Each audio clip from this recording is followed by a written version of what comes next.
Hi, I'm MetaDept, and this is part 2 of my Starfoundry tutorial series, where I'll be covering some of the basics of the liquid pipe system. So in this situation, we've got some acid over here, and we would probably rather have it over here. So we're going to go build some pipes and a pump, and we're going to move it. To begin with, we'll need an intake spout. So using these pipe tiles, which are currently separate materials, but in a future patch should be merged such that they can be automatically connected without having to manually select the right kind of tile. Using these tiles, we're going to build a pipeline from the bottom of this pool over to where we will place our pump, and then down into our target area. Now, with liquids, you have to pay attention to whether there's background where you're going to be deploying them, because they will leak into empty background squares above ground. So that's why we've got this extra line of dirt tiles in the background to prevent the liquid from escaping. So on both ends of these pipes, we'll need a pipe spout, which is actually an object now material. And as you can see, that should change direction to connect to whichever the nearest pipe is. And you can tell that it's connected because of that. And finally, we will place our pump. Now, the orientation of the pump determines the direction where it actually moves the liquid.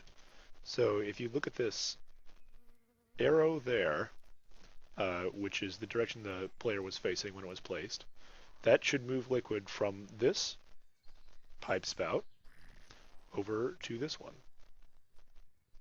But we also need energy. So we're going to run a quick line of relays here over to the battery box, which I created in my previous tutorial on the energy system. And I saw one projectile go there, so that means that we have energy flow. And we should be able to turn on this pump and move our acid around.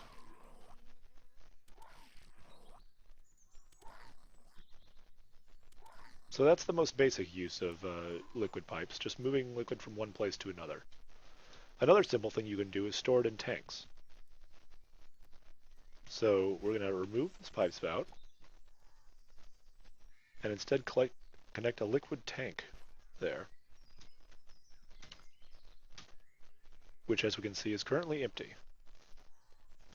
So when we turn on our pump, it'll pump the remaining acid out of that and place it in the tank. And we've now got 432 units of liquid acid or poison.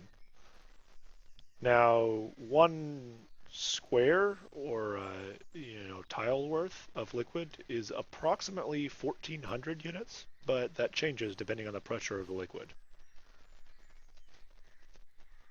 So let's create a little bit more acid and pump some into that tank.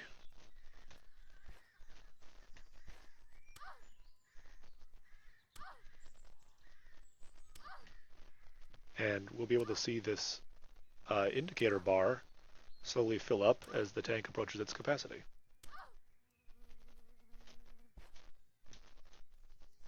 So we've now got 2,500 units or so. And to get this out of the tank, we'll create some more pipes.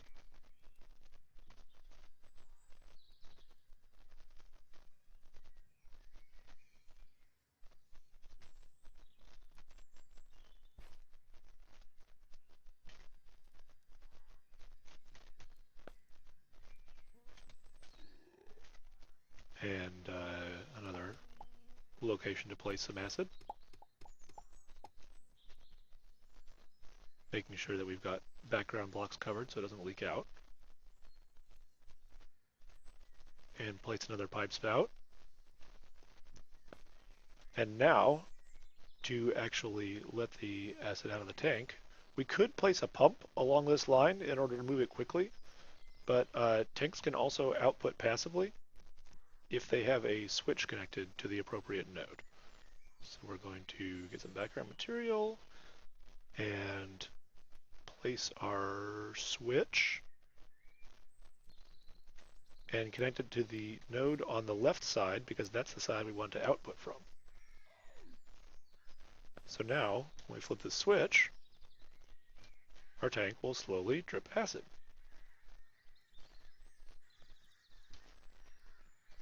And this should work for any liquid types, including custom liquids.